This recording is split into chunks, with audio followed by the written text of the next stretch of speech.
Hi friends, welcome back to Channu Hashim vlogs. മറ്റൊരു വീഡിയോയിലേക്ക് എവർക്കും സ്വാഗതം. ഇന്ന് റിക്വസ്റ്റ് വീഡിയോ ആയിട്ടാണ് ഞാൻ നിങ്ങൾക്ക് മുമ്പിൽ വന്നിട്ടുള്ളത്.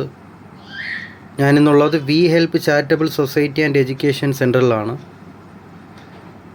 അപ്പോൾ ജീവിത സാഹചര്യം കൊണ്ട് ഒറ്റപ്പെട്ടു പോയ കുറച്ചധികം അമ്മമാരുടെ കഥയാണ് ഞാനിന്ന് നിങ്ങളുമായി ഷെയർ ചെയ്യാൻ ആഗ്രഹിക്കുന്നത്. അപ്പോൾ നമുക്ക് വീഡിയോയിലേക്ക് പോവാം.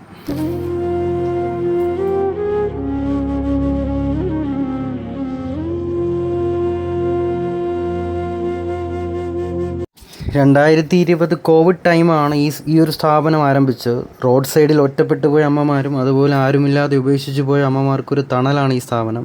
ജാതി മതഭേദമന്യേ ഒറ്റപ്പെട്ടു പോയ ആരെയും ഈ സ്ഥാപനം സ്വീകരിക്കും എന്നുള്ളതാണ് ഇവരുടെ ക്വാളിറ്റി. അനു എം എന്ന ചേട്ടനാണ് ഈ സ്ഥാപനത്തിൻ്റെ ചെയർമാൻ. എല്ലാ ബന്ധുപുത്രാദികൾക്കും നല്ലവരായ ജനങ്ങൾക്കും സ്വാഗതം.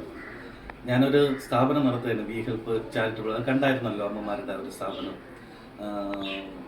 ഞാനൊരു സ്ഥാപനത്തിൽ വർക്ക് ചെയ്തിട്ട് അങ്ങനെയൊന്നും ചെയ്തിട്ടില്ല. അമ്മമാരുടെ വിഷമം കണ്ട് ഞാനൊരു സ്ഥാപനം തുടങ്ങി. അവർക്ക് വേണ്ടിയിട്ട് കുറച്ച് അമ്മമാരെ നിർത്തി ഇത് ചെയ്തുകൊണ്ട് പോവുകയാണ്. എനിക്ക് ജോലിക്കാരെ സപ്ലൈ ചെയ്യണ വീട്ടു ജോലിക്കൊക്കെ ആളെ കൊടുക്കുന്ന സ്ഥാപനമുണ്ട്. ആ സ്ഥാപനം വഴി അങ്ങനെ ഞാൻ ചെയ്തതാണ്. ഓരോരുത്തർക്കും കുട്ടികളെ ഞാൻ പഠിപ്പിക്കുന്നുണ്ട്. ആ സ്ഥാപനം വഴി അങ്ങനെ അമ്മമാർക്കൊക്കെ ഞാൻ സഹായങ്ങൾ ചെയ്തു. അങ്ങനെ ആ ഒരു വിഷമം കണ്ടാണ് ആ സമയത്ത് ഞാൻ സ്ഥാപനം തുടങ്ങി. അത് ഇതുവരെ എത്തിയിട്ടുണ്ട്. 2026 12-ാം മാസമാകുമ്പോൾ എൻ്റെ ഇതിൻ്റെ ലൈസൻസ് റദ്ദാവും. ഇത് റദ്ദാവണമല്ല, നമുക്ക് റിന്യൂവൽ കൊടുക്കണമെന്നുണ്ടെങ്കിൽ എന്താണ്, നമുക്ക് സ്വന്തമായിട്ട് ബിൽഡിംഗ് വെക്കണം. ഇപ്പോൾ ഈ അമ്മമാർ വാടക വീട്ടിലാണ് കിടക്കുന്നത്. അപ്പോൾ അവർക്ക് വേണ്ടിയിട്ട് സ്വന്തമായിട്ട് ഒരു വീട് വെക്കാനായിട്ട് നിങ്ങളെല്ലാവരും കൂടെ നമ്മൾ സഹായിക്കണം. അത് മാത്രമേ എനിക്കൊരു അപേക്ഷയുള്ളൂ. എനിക്കിപ്പോൾ 20 അമ്മമാരുണ്ട്. ഇനി നമുക്കതിന് എനിക്കൊരു 100-150 അമ്മമാരെ കൂടെ, അച്ഛന്മാരും അതേപോലെ തന്നെ, അത് 200 പേർക്ക്, 100 അച്ഛന്മാർക്ക് 100 അമ്മമാർക്ക് കൂടെ ചേർത്ത് ഒരു 20 സെൻറ്റ് സ്ഥലം കിട്ടിക്കഴിഞ്ഞ് കഴിഞ്ഞാൽ എനിക്കൊരു ബിൽഡിംഗ് വെച്ച് സുഖമായിട്ട് അമ്മമാരെ എനിക്ക് നോക്കാം. അതിന് വേണ്ടിയിട്ട് നിങ്ങൾ എല്ലാവരും കൂടെ സഹായിക്കണം. നിങ്ങൾക്ക് ആരെയും നോക്കാനില്ലാത്ത അമ്മമാരോ അച്ഛന്മാരോ ഉണ്ടെങ്കിൽ നിങ്ങൾ എന്നെ വിളിക്കണം. ഞാൻ നിങ്ങൾക്ക് അതിനനുസരിച്ചുള്ള അമ്മയെ നോക്കിക്കോളാം. അമ്മയുടെ മരണം വരയ്ക്ക് അമ്മയുടെ കാര്യങ്ങളെല്ലാം നോക്കിക്കോളാം. അപ്പോൾ ആകെ സാമ്പത്തിക ബുദ്ധിമുട്ടാണ്. മെഡിസിനും ആഹാര ചെലവും എല്ലാം നല്ല ബുദ്ധിമുട്ടാണ്. എന്നിരുന്നാലും അമ്മമാർക്ക് ഒരു കുറവും വയ്ക്കുന്നില്ല. ഞാൻ ഇപ്പോഴും പലിശയ്ക്കും കടങ്ങളൊക്കെ വാങ്ങിച്ചിട്ടാണ് ഞാൻ ഇതൊക്കെ നോക്കിക്കൊണ്ട് പോകുന്നത്, അമ്മമാരെ നോക്കിക്കൊണ്ട് പോകുന്നത്.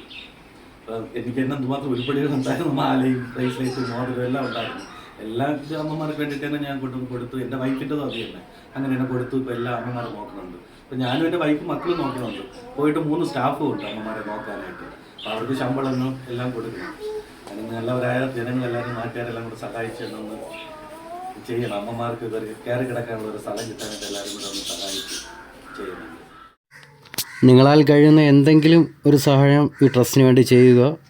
വീഡിയോ മാക്സിമം ഷെയർ ചെയ്യുക. ഒരു നേരത്തെ ആഹാരമായാലും നിങ്ങൾക്കിവിടെ അന്നദാനമായിട്ട് കൊടുക്കാം. അമ്മമാരെ നേരിട്ട് വന്ന് കാണാം.